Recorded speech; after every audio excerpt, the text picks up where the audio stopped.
Yo,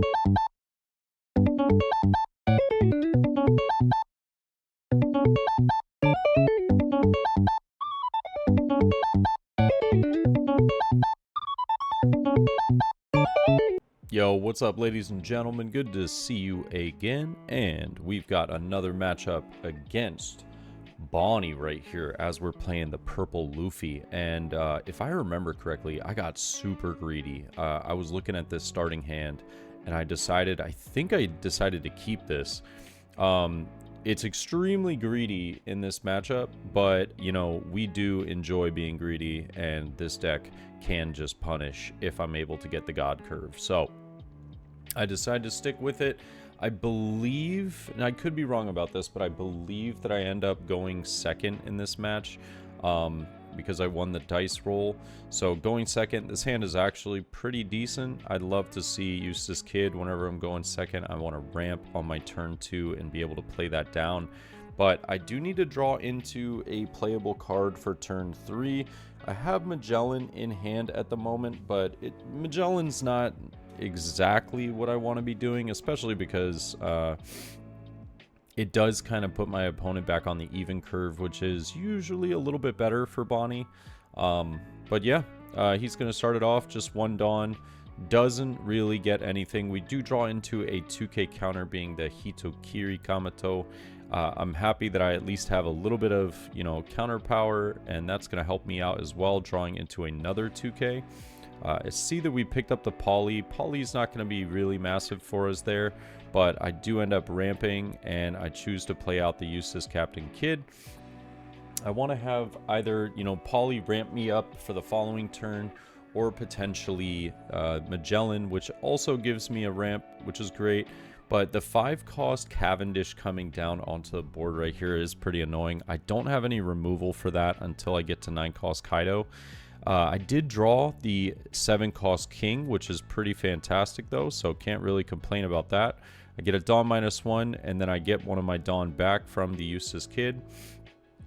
I can now swing 8, but that's the kind of annoying part about Cavendish, is that Cavendish being a 5-cost, it's really tough for me to be able to, you know, eliminate that card unless I have exactly Kaido. Next turn we will have Kaido, but it really just kind of boils down to if my opponent is going to swing with it, will he let it go? Knowing that he has the threat of Kaido the following turn more than likely guarantees that we're going to be seeing that card attacking as well. Just don't want it to get removed for absolutely no reason.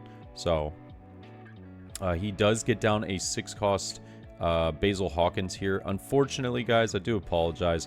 The glare on, you know, some of these games was a little bad, just because I actually thought that I had the camera in a perfect spot when I tested it before, but unfortunately it was just a little too off. And I end up using a 0-cost event to get rid of my Magellan here, and now a 6k swing is going to go into the Eustace Kid. I'm just deciding whether I want to counter with another Eustace or just give a 2k counter here. Not sure what I should be prioritizing, whether it should be the blocker or not. But we draw another 9-cost Kaido, so we're sitting pretty on the Kaido front right now. I decide to swing 8 with King, though. I want to see if he'll let it go. And I think this ends up being a bit of a mistake. I actually thought that he would potentially block in 2k there. So I think that just an 8 to life was definitely the way to go. And then I could have used the Kaido to just KO the card. And yeah, and then I would have gotten 8 and a 9k swing to life, putting him probably down to 1 life, or he blocked 2ks, and then I get a Kaido swing into the Basil Hawkins. So in my opinion, I think I got a little greedy, but I decide to play Linlin instead. And with Linlin, I don't have to bounce a card, I just have to trash one. I get to heal, and then I can yeah, I can decide not to, yeah, which is what we do right here, is we decide not to use Linlin's second effect, so I don't actually have to bounce a 6-cost.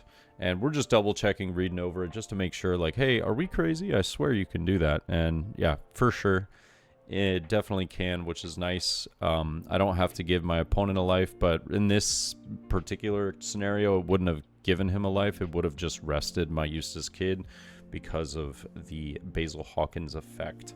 So I decided to pass it back over. My opponent is at the 9 Dawn turn, though. This is where things get a little scary. I think this 5k swing, I could just take this fairly freely. I also could just block it. I'm just kind of deciding on whether he will swing with the Basil Hawkins or not, but he just plays the 9-cost Zoro. And that is kind of like the bane of this deck's existence, is cards like 9-cost Zoro. I don't really have a way to deal with them, like at all. Like 0 ways whatsoever. I also have very little... yeah, I have very little counter power in hand.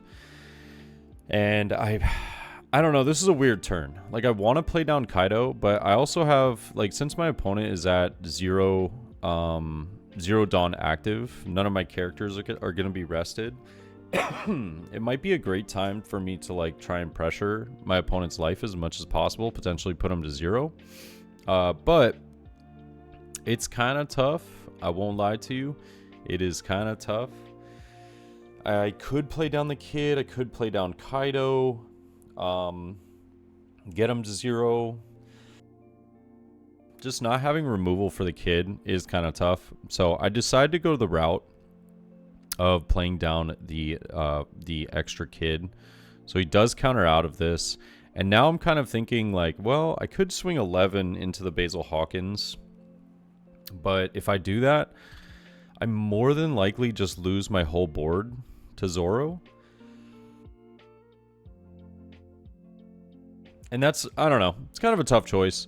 Like, do I play down the extra kid or do I swing 11 into the Basil Hawkins? I don't know. I think removing the Basil Hawkins is actually really helpful for me here, since my opponent's only at 1 life and I will have, you know, a Kaido rush for the next turn. But I really do want to get the 2 kids onto the board, so the Kaido will just give me 2 active Dawn back as well. Honest to God, I don't know what the decision here is, like what the correct decision is. I also could just go life for some ungodly reason. That would be kind of silly, but I think that it should just be either the 11 or just play the kid. And I'm taking some time to think about this, though. I'm just kind of going through like what are some of the worst case scenarios that could potentially happen. I know that Hodie's hitting me. I'm thinking about Hodie Jones as a potential threat, but I just don't have a lot of counter power to try and get out of these Zoro swings. So I know that it's gonna be pretty challenging to defend my board for the rest of the game. And if he hits me with another blocker right here, this could get kind of ugly. So I think that he's just going to attach 3 here. Yep. And we're seeing a 12k swing into the Lin. Unfortunately, I'm just going to have to let that one go. And now another 12k swing into King. Unfortunately, just going to have to let that go as well. It feels like I've lost quite a bit of my aggression here. So 12k to the life. I pick up another blocker, which is always nice. But at the same time, like, it feels like at what cost? I lost all of my big bodies here. And now I believe he puts down the 4-cost Urouge, if I'm not mistaken. So Kaido is looking very tempting, and I think that we are just going to Kaido here. Yep, so I'm just going to Kaido, killing the Urouge, but it's still not great. Like, I get 2 Dawn back from the 2 Eustace kids, but this just doesn't feel great. I have a Basil Hawkins to get through. He's got 1 Dawn to stop my swings. I think I almost actually mess up big time here and swing. I almost swing before using Kaido, and then I realize I'm like, oh shoot, that's right, you have a Dawn active from a Rouge. So I do swing with the Kaido first, but this gives him like a pretty free rest on one of my blockers, and it stops at least 1 attack coming through. He is going to rest that, and now he does take this hit. I can swing 7, which is a fairly easy counter for him, but God, everything about this just doesn't feel great. Like, I won't lie to you, nothing about this feels great. But he gives me 2K counters, so there's no point in really swinging with the other useless kid because I might need it for the following turn, if I'm being honest with you. I have the ability to play Kaido or the Rush King that's in hand as well the following turn, but I'm more than likely just losing my Kaido as well as my my 5-cost useless kid that's rested. So I'm pretty much prepared for that, pretty much prepared for losing those. But can I get through with a Kaido and a Eustace and my leader swing is the tough part, because I have to get through a Basil Hawkins as well as the like potential, like if he plays another blocker or two. So that it just doesn't feel great. Yeah. Yep. And Zoro does take out the Eustace kid here. He could dedicate more Dawn to it to swing into Kaido, or he could just hit me with 2 more 10Ks. 2 more 10Ks would actually make me pretty happy, because then I'd be able to counter out of those. But yeah, he goes 10 life here. I will take this, just getting the Magellan. He restands the Zoro one more time and decides to go 10k life.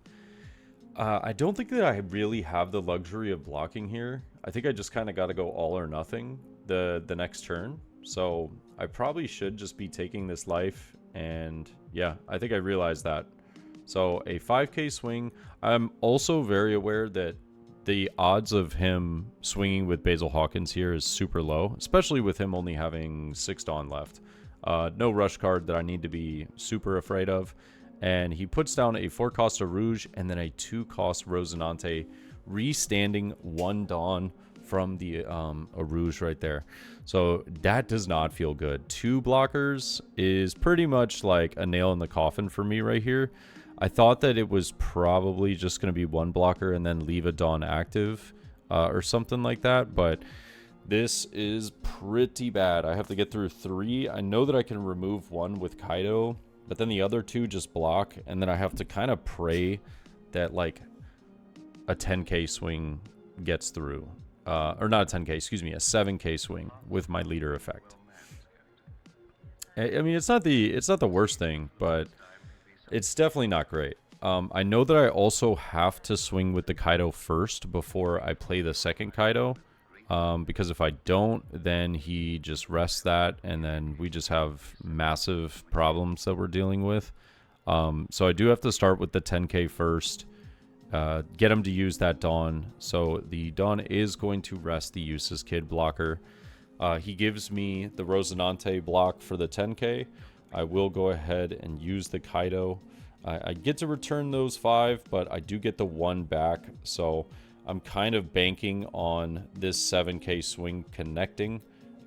So I do swing. I use my leader effect to go down to 0 life. I swing 7 with lead, and he hits me with the devastating 2k 1k, and he gets the game. It was a close one, but I think that I really needed to see my 2-cost event. That's what I was looking for this whole time, was the why am I forgetting the name of it? But the 2-cost event that rests a 6k or less.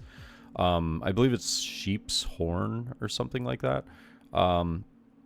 Yeah, Sheep's Horn would have done me absolute justice this match, because being able to get through the Basil Hawkins would have been massive, but I just couldn't find it. So it was a little unfortunate, but I think we ended up looking for it there. I was like, yeah, that's my win condition, and I just was not able to get it. But hope you guys enjoyed the match. I'll catch y'all in the next one. Have a great day. Peace.